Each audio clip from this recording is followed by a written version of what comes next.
This is road legal, right? Yeah.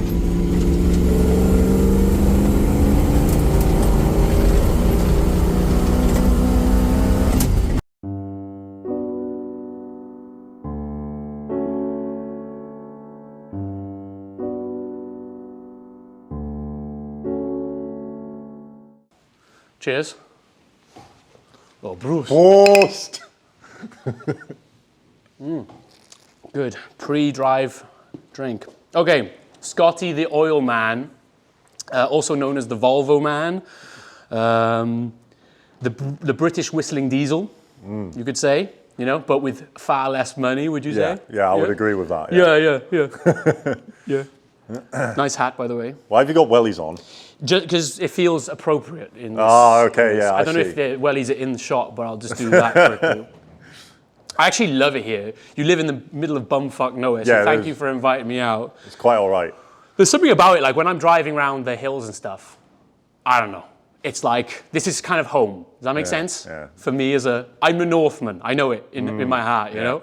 Like you can stick your sunny beaches, a rainy, I don't know, hills and shit. I like that. I feel like this is where, you know, humans should be, like amongst nature and, you know. Yeah, like I'm a city boy. I need to get out of the city, I think. But. I love it here. Yeah.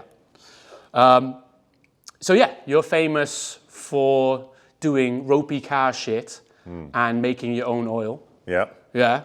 How many times TikTok famous, I guess, is where you started? Yeah, started. I got banned on TikTok recently. Yeah. How many times, is it just the first time you've only been banned? Or? So I'm surprised it's taken them this long. Yeah, so it's the first time they've permanently banned me. I've been banned before, but only temporarily. But yeah, it's not really changed anything, to be honest. Yeah. I'm still doing what I'm doing, and yeah. You just start a new account and then... What did they ban you for? Did they give you a reason? Or no? Well, I mean, I've had several warnings because, you know, a lot of my content generally is dangerous or provocative. But I think the Is it just the driving, dangerous driving? And yeah, stuff like that. But the actual nail in the coffin was something quite hilarious. Me and a friend were traveling through Africa, and I was in Angola where TikTok is banned. And I posted a video in Angola, and my account got banned. So that's it. That's it. Damn. Yeah. Look, that is strange. That is the reason. That's crazy. Yeah. But now you're moving on to YouTube and stuff like that potentially. I kind of like your YouTube. I've been watching. I watched a few of them. Yeah. I love the minimal effort put into each video is fantastic. You know. So my YouTube is probably like the most genuine form of content that I do. It's like the real me. You know, I don't put anything on in YouTube and stuff. Yeah. I really do enjoy doing it. It's the thing I've got the most passion for as well. Yeah. And can you show the phone that you use to film all your content? I don't know. Is this a secret actually? No, it's not a secret. So secret of the trade. I'll put it up to the camera. This is my work phone. And it's smashed on the other side, of course. And I regularly use it to open beer bottles. Nice. Nice. Yeah, because I think with I think everyone's going. I call it Mr. Beastification of videos. You know what I mean? Have you ever watched a Mr. Beast video? Yeah. It's like what is going on? It's like did it, and then your content is like your phone's there. You'll do an amazing thing, like you'll go to Ukraine, for example. We'll talk about that later, but like you'll go to Ukraine, you'll do this, but then the video content will just be you going, hey, you know? But it's good. I like it. It's like refreshingly different to what everyone else is trying. You know? Transition. So you make your own oil, or you have made it. You still make your own oil. Well, this is the setup behind me currently. I've not made it for a long time because either I've been out the country or the vehicles I've had can't run on oil. Yeah. Most of the vehicles I drive at the minute run on petrol, and you can't do it with those. So, yeah. Is it legal? Mostly yes. Mostly yes. I kind of know about this a little bit. It's about the lubrication, right? Yeah. As long as you've got a little bit, so you're not allowed to use vegetable oil for cars. Am I right? But you can lubricate diesel with. Yeah, so with vegetable oil. You can use veg oil in cars. Right. There's a law that specifies you can use it, but you can only use up to like a certain amount. The lubrication that you're on now, that's exactly right, but that's kind of a loophole because when you're putting oil into a car, you're saying that it's a fuel additive, not a fuel. If you say it's a fuel, then you're breaking the law. If you say it's fuel additive, which is of course what I only use it for, then it's just perfectly... highly lubricating. Yeah, I'm highly lubricating the engine. You know, putting loads of oil to make sure it doesn't break. How many points do you have on your license, by the way? No comment. No comment. That's fine. That's a good answer. For our non-UK, I don't know. Do every country have point systems? It's different everywhere, and this was really interesting. I was in Netherlands last week, and I drove through a speed camera. It flashed, and the person I was with said, "Oh, you just got flashed." I was like, "You're joking!" And I was thinking, "That's 3 points and like £200 fine." Well, I was only going 2 kilometers over the speed limit. €20 fine, no points. I'm like, why don't they do that here? That's pretty good. I think I might have got caught on the way here, annoyingly. I'm not sure. There was a secret little speed camera truck. Yeah, we've seen the speed camera van on the way here. Yeah, I think I got caught by it. I didn't see it at all. Right, until afterwards. I looked in my...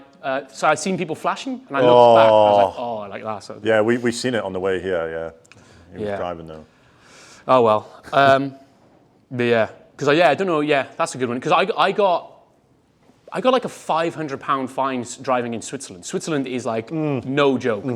I went through a red light, didn't even know I did it. It was during like a snow blizzard, and they caught me and didn't. See, Switzerland is the one place in where they will send the speeding fines back to England. Yeah. They will send them back. Not only that, they sent a bailiff after me because I ignored them. Everywhere else in the EU, Switzerland isn't part of the EU. That's why they chase it up. Everywhere else in the EU, they just put them in the bin. Yeah. I just want to check the auto. Yes, I'm very paranoid because everything goes wrong. It's quite all right. Okay. So yeah, I'm not a car guy really. At all. I've only owned 2 cars. The one outside, which is Toyota Aygo, the Beast, and the other one was I owned a beige gold Golf Mark IV, like the beige color, and when it died, like light gold. It's light gold, yeah, but on the register thing it says beige. Do you know what that's called? That color? It's called Jewish racing gold. Do you know what's funny? I went to Israel and they had loads of them there. I don't know what's that all about. That's weird. Yeah. Okay, look it up. It's a genuine color. Oh damn. I own 2 of them. I basically, when the first one broke down, I went on a mission to find exactly the same car in the same color as a joke. Yeah. But they're the only 2 cars I owned. Well, there you go. Look it up. It's Jewish Racing Gold. Oh, I'm going to have to burn it now. No anti-Semitism here. No, because it's okay. I can say stuff like that because I'm quarter Jewish, so it's fine. I think anyway. My dad's circumcised, same thing. Anyway, do you get any haters online then with all your stuff? Yeah, a lot. Yeah? How do the haters come for you? Do they message you direct? Are they just in the comments? Oh, from every direction, really. I mean, it could be anything. I post a lot of controversial, sort of joke videos and stuff. A lot of people hate on them. Yeah. And then also, like, the mechanical things. In the mechanical world, everyone seems to think that they know more than you. And so when you post informative videos, they just make the assumption that you know nothing. And, you get a lot of hate from that as well. Yeah. So I'm pretty good at just completely ignoring it.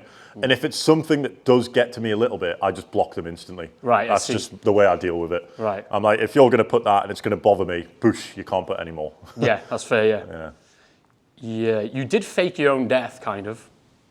Or a friend faked your death. A friend, it was a dumb idea and it really went wrong. Yeah. It went wrong. It never goes well. I feel like people online have faked their death a few times. And it went catastrophically wrong. I'm not bothered about the online people thinking that I was dead. Yeah. What happened was... Oh no, family. Yes. My landlord, where I lived, he got 3 phone calls saying that I died with no context.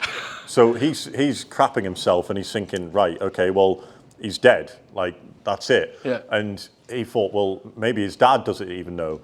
So he didn't want to tell my dad the news, but he rang him up. These guys are friends with each other. Right. He rang my dad up and he went, have you spoken to Scott recently? He's like, no, why? Oh, I just think you should just check up on him or something. He's like, why? Why should I check up on him? Well, what's happened? Eventually he went, well, I've heard that he's died. Well, for 20 minutes in the morning, my dad was just about to start work. He had all his lads waiting to go. And he was pacing around his yard for 20 minutes thinking I died. And the lads that work for my dad, they rang me up and they went, oh, what's going on? And I was like, what are you talking about? I'm fine. I'm in Morocco. Yeah. And they'd said I died in Ukraine. And it wasn't good. It was so stupid. That's funny though. That's funny. Because I was thinking of doing it myself, faking my own death. I thought that'd be a good publicity stunt kind of thing. But I probably won't do it. Because the thing is, if an artist dies, like, people take the artist more seriously, you know? Yeah. And my painting's value would skyrocket, you know? Yeah. So I did art in school, Yeah. and I love art. Like, I'm very passionate about it. But I always thought to myself, the only way I'd become rich from art is if I am already famous or die. That's what I thought. Yeah. So, well, I'm trying my best at the moment. You're doing pretty well at it. Thank you. You're doing pretty well. So, yeah, you went to Ukraine. You went to the front line of Ukraine. Yep. Kind of, as in the back line, as far away as you could get. From About 2 miles from. Okay, fair enough. Yeah. But you were helping out. In a Humanitarian? Yeah, in a humanitarian way, as in you helped a truck. You weren't like, here's some bombs to kill people with. You didn't, So it's a kind of a good way of doing it, I suppose, because it's a complicated situation. Yeah, it is very complicated, You know, but also that's not the first humanitarian thing you've done. No. You went to Africa to help the poor people of Africa, Yes. but I already know the story a little bit. So you went to Africa to help the poor Africans, but instead you found a pub, got smashed, and then got kicked out of Africa. Is that correct? Yes. Okay. So, yeah, delve into that. I mean, what? Right. So I went to Tanzania for 3 months. Yeah. It was a volunteering program. We were helping in like schools with like reading and writing, and it was a dry placement. And I was 19 years old at the time. They call it that, a dry placement, do they? Yes, because you're not allowed to drink at all. Right. Okay. And so 2 weeks before this was Freshers Week. And the last night of Freshers, I was like, my flights were in the morning, so I'd literally turned up to the flights hungover. Right. So probably didn't do myself any favors. It was a good start. Good start to Africa. And halfway through, they did this thing called the mid-phase review, where essentially it was sort of a celebration of what you'd done so far for like a month and a half. And we found out there was like a 6 o'clock curfew. Within the walls of this compound we were in was a nightclub. And I asked the staff, I was like, are we allowed to go to it? And they went, no, nightclub means drinking, you're not allowed. Yeah. I was like, all right, well, come 11 o'clock at night, me and 2 other volunteers decided we were going to go and scout it out. We found it. It was completely empty. So we were like, the guy let us in for free just to look around. So we left. About an hour later, we decided to go back. That time, there was a fair few more people. There was maybe like 30, 40 people in there, but it was still a bit dead. So we're like, right, we'll go back again. So we left. One of the volunteers, they didn't want to go again. They were too scared of getting caught. Yeah. So me and this other volunteer, we went back. Then it was booming, like, you know, shoulder to shoulder in the nightclub. It was crowded. Now, I was wearing this suit that they call a kitenge suit, and it was these really vibrant African patterns. Yeah. Now, the best equivalent I can compare this to is, imagine like an Ali G tracksuit, right? It's like the king of chavs. Yeah. Well, wearing kitenge was like the king of like African subculture, but not in a chavvy sub way. Like it was respected of every part of the community if you wore kitenge. Yeah. And if you were a white man wearing kitenge, they were like, oh yes. Yeah. So I went into this especially like a 6'5" white guy going. So, I went into this nightclub wearing kitenge. No one else was wearing it. It was like this. It was a black outfit with really bright flowers on it, and they had UV lights, so the flowers lit right up. Now everyone was blown away by it, and everyone wanted to dance with me. Of course, I'm British, you know. My dancing extends to like this and like that. These guys were doing like I don't even know, spinning on the head, like doing all these like crazy acrobatics. I was just like, hey. And me and the other volunteer, we were like, we could get away with drinking here. There's no staff. And so we went to the bar, we both ordered a vodka and Coke, and the vodka and Coke was an entire bottle of vodka and an entire bottle of Coke. Nice. So you can imagine how that went. I can't remember leaving the nightclub. The volunteer I was with, it turned into an argument because they were trying to get me to drink water. Of course, me, when I'm drunk, the best way to get me to do something is say that I won't do it. Right. Because when you say that I will do it, I won't. I bet you won't go home and have a glass of water. Exactly. People have said to me before, I bet you won't go to bed, and I went to bed. But yeah, they said to me, they were like, you need to drink water. I'm not drinking that water. And it just turned into an argument. We got caught. We actually got let off of it, which we shouldn't have. And then the headquarters found out like a week before we left, and yeah, they took me to headquarters, and I got kicked off. Nice. For being drunk. No regrets. No regrets. No regrets. It was worth it. Like, you know, for the story alone. Yeah, amazing there story. Yeah. That was like my first experience in a nightclub in Africa. It was amazing. Nice, that sounds good. Yeah. Oh, God. This battery's good. Did I tell you about that story before? What? The Africa one? No, you tell someone else. You've done your research. I've done a little bit of research. I'm not an amateur at this. You're good. I'm remembering things. No, I am an amateur. I'm getting there. I'm slowly getting there. Like, I realise now from watching from doing another one that I did no research into someone, and I was like winging it, and I was like, oh, you've got to actually. Yeah, turns out you've got to do something. Yeah. Yeah. Okay, so I call this Rory Paints Dates, right? So me and you are on a date at the moment. Yeah. But previously, when I first had this idea, I was going to call it Rory Paints Therapy, like Rory's Painting Therapy. Yeah, so that was going to be what it's called. And the funny thing is, weirdly, on the way here, I found out a new fact about the northeast of England, where we are right now. Yeah. Do you know it has the highest suicide rate in the whole of Britain? I'm not surprised. Yeah, it has the highest suicide rate in the whole of Britain. Like when I was thinking that, I was thinking, yeah, if I lived in Newcastle, I'd kill myself. That's like a bad joke. I shouldn't Sunderland, say. not Newcastle. Sunderland. Yeah, I shouldn't say that. I don't want true Geordie after me, God. But yeah, depression, I guess, is on the rise and stuff, and it's all mostly men. Who is our audience? My audience, 80% men. I imagine yours, 90% men, maybe something like that. Around 90%. Yeah. Yeah. So, I don't know. Do we have a responsibility as we're influencers now, maybe slightly? I don't know. What do you think? Well, I think it's a very important topic to talk about. I mean, mental health is a very important thing to me because I lost a very good friend quite recently. You know. Sorry about my insensitive joke. No, it's quite all right. I think if you don't laugh, you'll cry. You know, I lost someone like not even a few weeks ago. Oh my God. And unfortunately, it was someone who a lot of the time I tried to get them to talk because I knew that they were going through stuff. And quite recently, I opened up to a lot of my friends and my family, especially like my dad, and lifted a huge weight off my shoulders. I think it's a very important topic to talk about. And, you know, you apologize for making a joke. If you can find humor in something, then it doesn't make it miserable anymore. But the important thing for me is talking.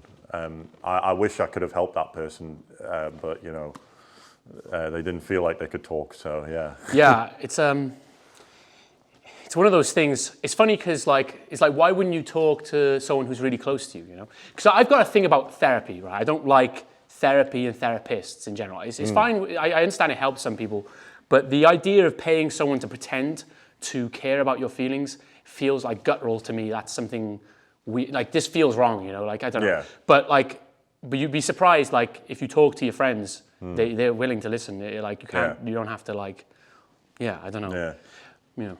Well, the only thing I would think about therapists is, obviously they're paid to do it, but they've been paid because they've trained in an environment to learn how the human brain operates. And there's a lot of friends I've sought advice from who have just given me the worst possible advice ever. Right, that makes sense, actually. It is a double-edged sword. Yeah. But obviously, when you get to a point where you've surrounded yourself with people who you incredibly trust, then, you know, you're able to talk to them a lot easier about troublesome things.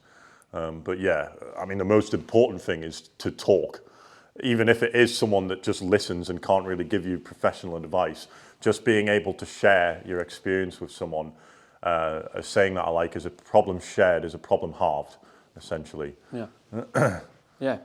Do you feel like you work on cars a lot? Do you feel like the working on cars is a bit of a therapy? Do you find it like I find when I'm painting, I like lose myself in the paintings, and I could be there 9 hours. Sometimes I make myself sick because I'm just painting and I haven't eaten or anything. Right? Yeah. But do you find like that's like similar with the car fixing? I find it when I'm fixing something, I'm like I don't know, my brain becomes empty. You know, I don't know. Yeah, I think it's very therapeutic for me at least. I mean, I started off like most mechanics do with like Legos and stuff like that, Yeah. and it's sort of just gotten bigger and more heavy and more expensive. But no, I agree. I mean, the same with artwork. You sort of once you've got a task with a vehicle and you've got to figure out problem solve it and stuff, you sort of disconnect from everything.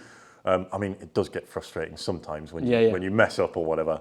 Same with artwork as well. Yeah, it's there stressful. is some times where you're throwing spanners across the workshop Yeah. and stuff, but I wouldn't do it if it wasn't enjoyable. Yeah. No, I agree.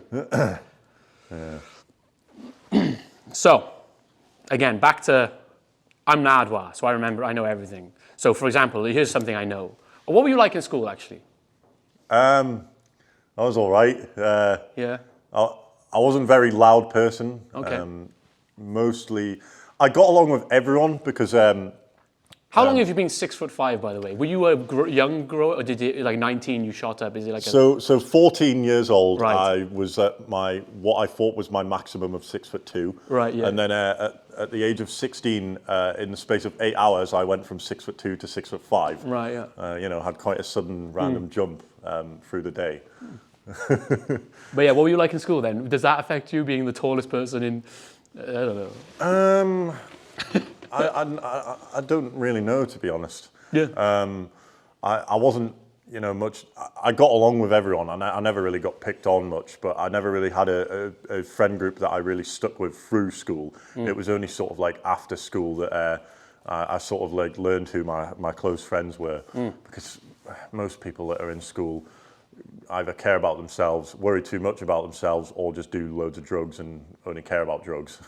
So when you get past that and you get into sort of more professional environments, you find people who you want to be professional with at the same time you can have loads of fun with. So yeah, school was meh.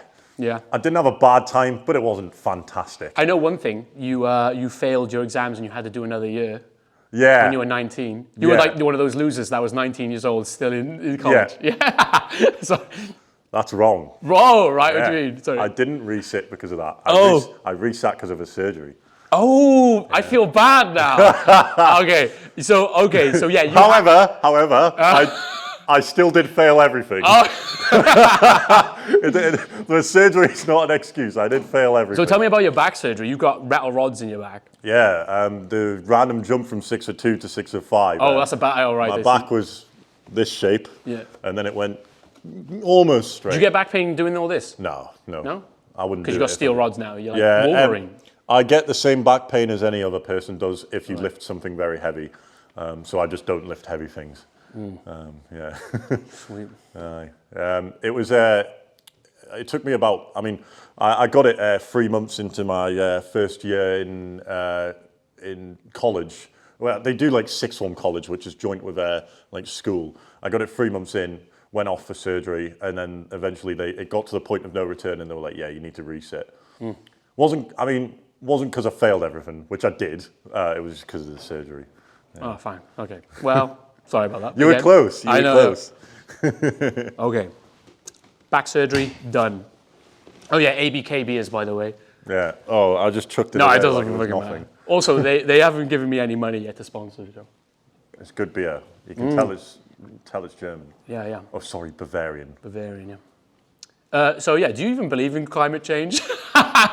Or how much do you think you've contributed to it? That's what I want to know. Next to nothing. Oh yeah. Well, that's the thing, isn't it? That's the thing. No matter how much you can guzzle the oil in those bad boy beasts, they're not going to really. They're not. I think with climate change, it's a perspective to look at.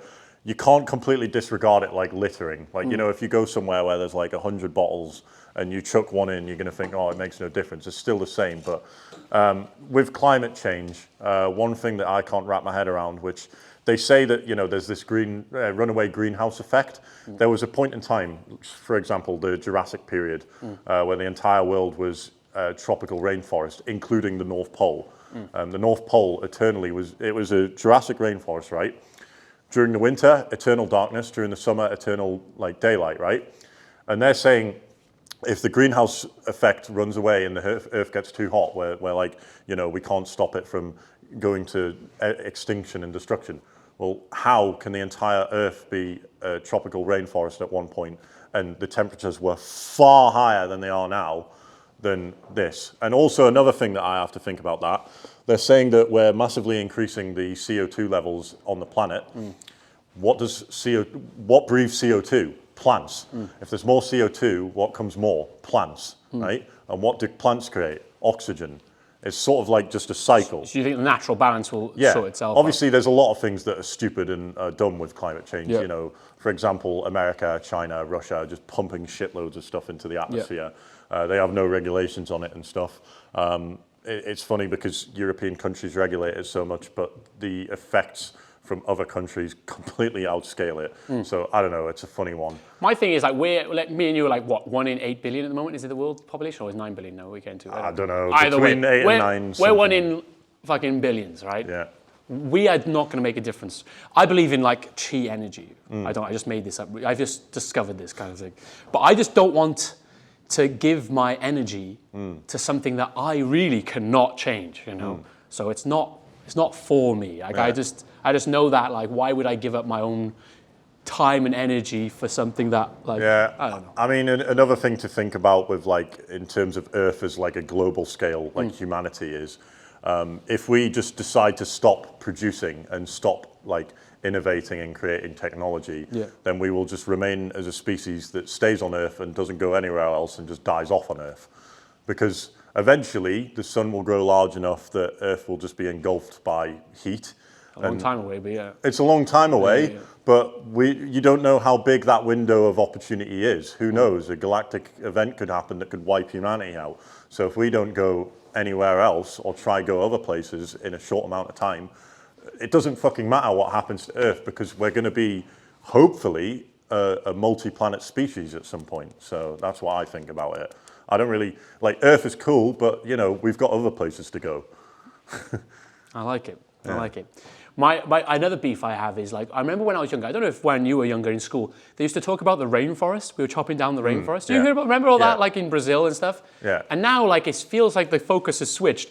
I'm like, is the rainforest still getting chopped down, guys? Like, I just feel like I want to know about that and stuff like this. I don't know. I mean, I got told 10 years ago that in 10 years all the oil would run out. Oh, yeah. And it's like, all right, well, we're producing more oil than ever. So, you know, they always tell you different things, but I don't know.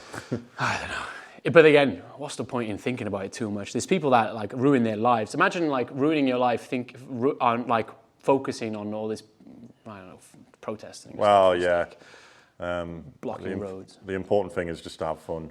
Yeah. Well, as long as you're not, like, disregarding other people at the same time, but yeah. And also, I'm, like, against littering and stuff like that, and I want to reduce the amount of plastics I'm producing. But that's just because rubbish is bad. That's you know. Yeah. Okay. So here's a thing that I've noticed as now I'm got a bit of an audience, and you've got much bigger audience. I think you did have 500,000 on TikTok. 1 million. 1 million was it? Yeah. Flip, mad. Losing that account must be gut wrenching. I don't know. It's not really changed much. I mean, it's annoying, but thing is, we're pretty confident that we're going to get it back. So, exactly. Okay, that's great. So this thing happened with in Bristol, right? So this is an example. This is probably just an example, but, like, there was the BLM riots. I don't know if you remember this BLM riots where they took the statues down. Whatever, good for them. But there was this woman that organised it all, and she raised loads of money. Like, I think it was like £100,000 over or whatever, raised it for the BLM riots.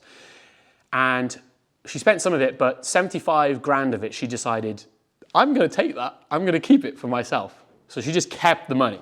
Right. And that's just an example, but because she's, like, getting done for it. But online, there's other influencers and using their platform, and they are definitely, basically, they have the audacity to rip off their followers. Crypto scams, pump and dump, gambling websites, promoting all sorts of things. You know, like they really, and I feel like, if I'm honest, I wish I could do that. I just have this thing called a moral compass and a conscience. I just feel like, because I could have sold, the NFTs. Yeah. NFTs, in my opinion, are a scam. Right. And people were begging me for my painting NFTs, literally begging me. And I was like, look, they'll be worth nothing. Don't buy NFTs. You may as well download the picture, screenshot it, fucking, whatever. So, I don't know. you've got a clothing brand. Is that like it's like I feel like some of us have to find other ways of making money just so we can keep the audience. You know, I don't know. Yeah. Like I don't want. I'm giving it out for free the content, but I do need to live. You know. And, Well, yeah. your audience gives value pretty much, and my take on if people were wanting to buy NFTs and they gave X amount of money, if they're happy and you're happy, then everyone's happy. Yeah. And I wouldn't really see a problem with that. Raymond's, by the way. Yeah, this is what I was going to say about the clothing, right? I don't do normal Raymond's. I'm going to be working on Raymond's hardware, so we're going to be doing like workwear and stuff. Oh, like nice. That. That makes sense. That's Yeah, good. it makes complete Yeah. sense. So yeah, That's good. But no, your followers will give value to something because essentially, like at the end of the day, every product that I do like raffle competitions. So I'll buy a car, do it up, and then people buy X amount of tickets, and one of the people that buys the tickets will win that car. They're giving value to it because if nobody buys tickets, that car's worth nothing to anyone. If I sell out on tickets, that's how much it's worth. That's how much people want it. Same with the clothing brand. You've got to produce clothes, and if people aren't buying it, then it has no value. If people buy it, then it must have some level of value. I don't know. Like you should definitely try and see No, I'm at the moment. My thing is, I don't mind. I'll sell my paintings, but I will sell the physical ones. Yeah. Right. I don't believe in the digital format stuff. People have been ripped off by the Great Ape or whatever they call it. Jake Paul, he literally, he's in the problem at the moment. There's lots of people that have done it, Yeah. So it's just one of those things that like, but I actually, in my mind, I think, wouldn't it be cool if I was a bit more evil? I would be rich by now, it'd be cool. I don't know. Yeah. Well, no, I think it's a good thing that you've got a good moral compass because I think that's important for everyone. If we were full of a world of people that just didn't care, then people would have nothing because everyone would have stolen everything and everyone would just attack each other for whatever they had. So, well, that brings me to my next thing, right? Okay, so I've been looking for sponsorships. Right. It's been quite difficult to sponsor a guy that paints like I do, but I've got something.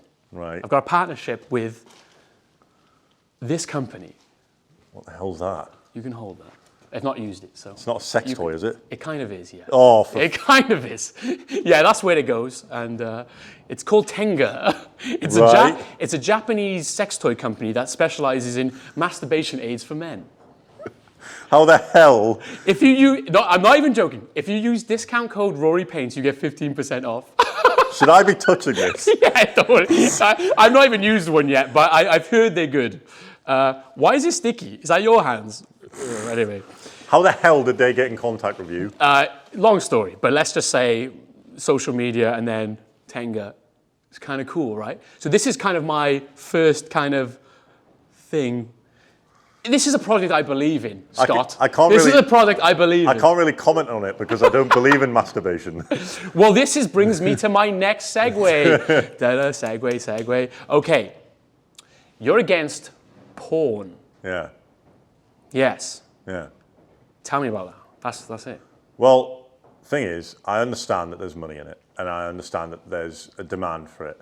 But me personally, I think that it just corrupts your mind and perceptive of sex, and it's also discipline as well, because you'll meet people that will say, "Oh, I can't get up without masturbating," and it's like, well, why not? Because you've got this feeling in you. Well, what if you overcome that? And it's actually it's a proven study that if you don't masturbate, it increases testosterone.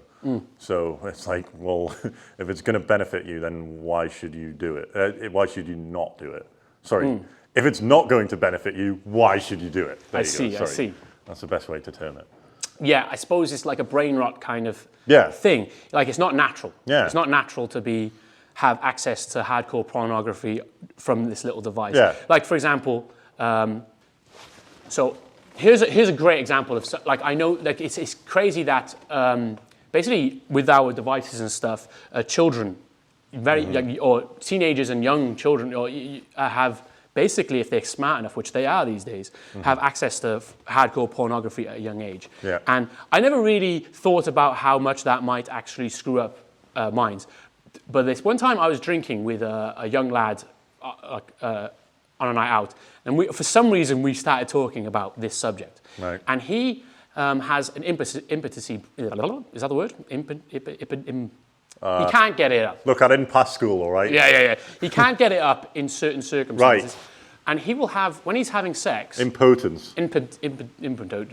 I think it's impotence. We're both retards. We're both complete... Impotence. Impotence. But it's so he's actually, he will have sex, a young lad, he's having sex, and he can't keep it up unless he has to watch porn during sex almost. He has to almost like... It's almost like a Pavlovian effect where he has to look at his phone. That is what his dick is connected now to his phone. And I was like, when he was saying this to me, I was like, that's the craziest thing I've ever heard. I can't believe it. Because I'm kind of with you on this. I'm not a porn person myself. And I believe that, yeah. So it's kind of, yeah, it's weird. That's just brain rot, as a whole. Yeah. For me... Because it goes the same way as people that can't eat food without watching YouTube and stuff. Again, it's back to the chi energy. Yeah. They're giving their energy to their phone. They their sexual energy is going towards a little square. Yeah, they can't go 30 minutes without just doing like nothing. Yeah, it's mad. It's crazy. Yeah, that's another big deal. One thing that I do quite a lot. We're contributing to it, by the way, creating content. Well, yeah, exactly. But some people choose to pay attention to when you say those things, and some people just don't care because they think that what they're doing isn't a problem. But one thing that I do quite a lot, I fly a lot because I travel. And when I fly, I never take headphones with me. I'll just sit there in silence. If I sleep, but I just go into thought. And I don't know, I use that because I do it frequently as a time to just sit there and think about problems that I'm dealing with and stuff. And I don't know, in this day and age, a lot of people probably would struggle to do something like... People can't believe it when I say, I never take headphones on a plane. Yeah. Oh, how can you sit there for hours on end? Yeah. There's a lot up in here. Yeah. It's like people are afraid to be with their own thoughts these days. Yeah. And it's like... Distractions. Yeah. It's easier to be distracted than to focus on the things that you need to deal with. It's a crazy time. Yeah. The same, it's like, for example, I think video games mixed in with pornography and access to the internet, everything all at once. I don't know, it's like a melting pot, I don't know. Yeah. I got bored of video games. I used to play them loads. Well, I used to be addicted as well to video games. It's like one of those things, it's actually one of those things I would like to kind of campaign for at one point, just because I feel so strongly that video games are but now I'm changing my mind a bit because the social element of video games. Like, is it better to go to the pub and drink with your friends, or is it better to log online and chat with them? But that's not all video games. What's the most amount of hours that you've got on a video game? Oh, that would be probably League of Legends. I got lost in the hole in that, but I don't know. I wouldn't want to look at it. If you could guess, 8,000 hours is 1 month. 800 hours is 1 month. Oh, right. What was that? What video game? Garry's Mod, 8,800 hours. Nice. That's an entire year wasted in the video game. That's a horrible way to think about it. Yeah. A whole year. Yeah, a whole year on a video game. Yeah. That's mad. The one thing I've seen, which is quite weird, is I see this on social media a lot more, and it will be like a sort of emotional post, and it says, when you miss these times with the boys, but it's all just video game stuff. Yeah. I'm like, fuck, when I was a kid, my time spent with the boys was like out in the countryside or messing around with cars or you know, going on an adventure, not playing a video game with them. It's a funny one, but then people will defend video games. It's like, this is the only thing I've got, and it's like, well, if that's the only thing you've got, you have to think about it. Like, if you ask someone like, what's the 10-year plan? And in 10 years' time, they go, well, I played a lot of good video games in that 10 years. It's like, they are fun. Don't get me wrong. They are fun. My natural state would be just playing video games for the rest of my life in some sort of just shithole, you know. When I was in Amsterdam, that's a funny thing to talk about. I came up with this idea while I was we were messing around in Amsterdam, and I said, do you know what would be great in life? Just like a sofa that you could lie on and just float around everywhere. But then my friend said to me, isn't that just WALL-E? WALL-E? Yeah, have you seen WALL-E? Yeah. Talking about the robots. They've got the chairs, the big fat people. See. Yeah. That's where we're going.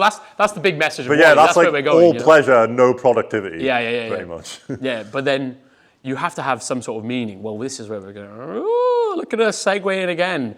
Okay, right. So this is the deep question time. Deep question time. Okay, segue. What's the meaning of life, Scotty? The meaning of life? Yeah. Also, how do you pronounce your second name? Sorry. Fairnington. Fairnington. Fairno.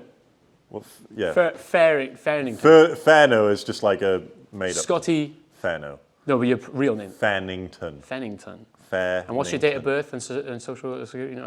Your national insurance number. I'll say June the 9th. But yeah. So yeah, what's the meaning of life, Scotty Fairno? Well, I suppose the meaning of life is, at the core of it, just to sort of have fun. But if you go further than that, I guess you can have fun and become the best version of yourself. I think it's important to try and at least try to do that, because you can. I think it's important to, I don't know, make a difference. But it's a complicated one that I've thought about quite a lot, because I've got the belief that the universe is in an ever-ending expansion and contraction. So realistically, like you will die eventually, and nothing really does matter. But the life that you're able to experience now, you're able to feel love, happiness, and laughter, and joy. So you might as well make the fucking most of it. Yeah. You might as well be happy and enjoy it. You can look at life and say life is pointless and be miserable, or you can look at it and say life is pointless and be happy about it. Are you happy now? Yeah. I'm happy now as well. We're all a cosmic miracle. You gotta be happy You're happy you're alive. You should be happy you're alive, I suppose. Yeah. But like when you said, what did you say? You wanna achieve Be the best version of yourself. The best version of yourself. Yeah.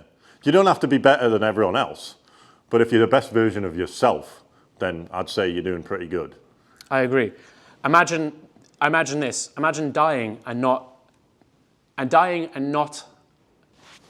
having made the most of, not achieving what you could have achieved. Like imagine dying with regrets. That's the big thing. Dying with regrets would be pretty. So awful. you got to try and I kind of it's kind of good, interesting. If people ever have second doubts about doing something, I think they should just go and do it, because the regret of not doing something compared to failing to do it is much worse.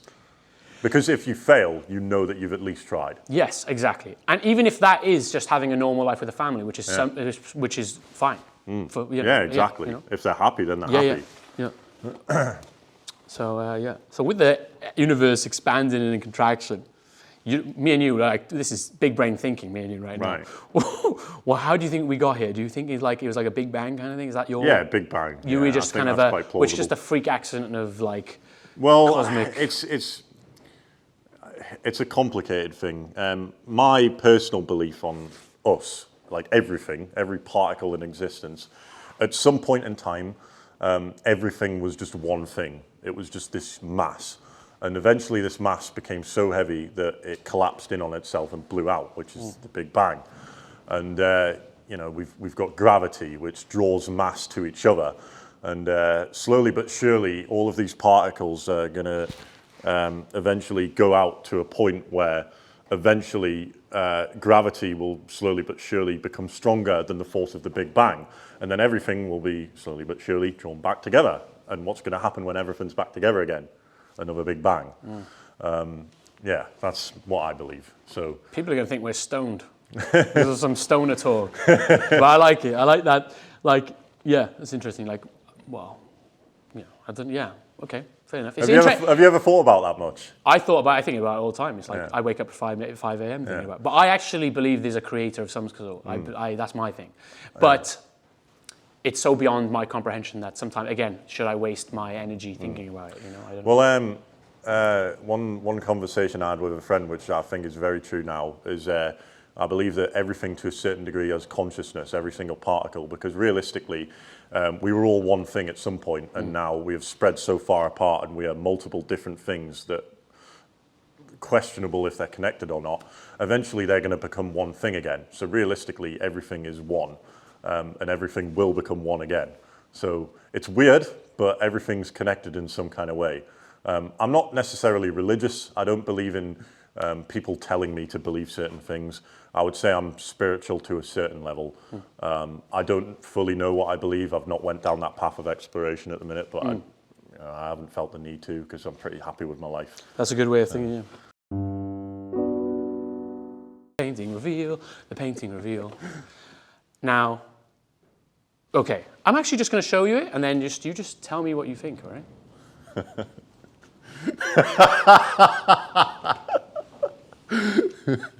Jesus Christ. What do you think the meaning behind this painting is? The meaning, it looks like something you'd find in like the bottom tray at a butcher's, but with my face on it. Yeah, it's supposed to be the Volvo, which is here. It does look like a Volvo, yeah. Okay, yeah, it's kind of got the Volvo front, yeah. you know. So yeah, that's where I went with this. I did the rolling hills, which is round here, which is beautiful. It's lovely. Lots of oil coming out of the back here. Oh, so the mullet is like the trail of oil and Exactly, yeah, smoke. there's that going on. But you get to keep this painting. Wow, and, thank you very much. Yeah. That's brilliant. Yeah. Thank you. Nope, you're welcome.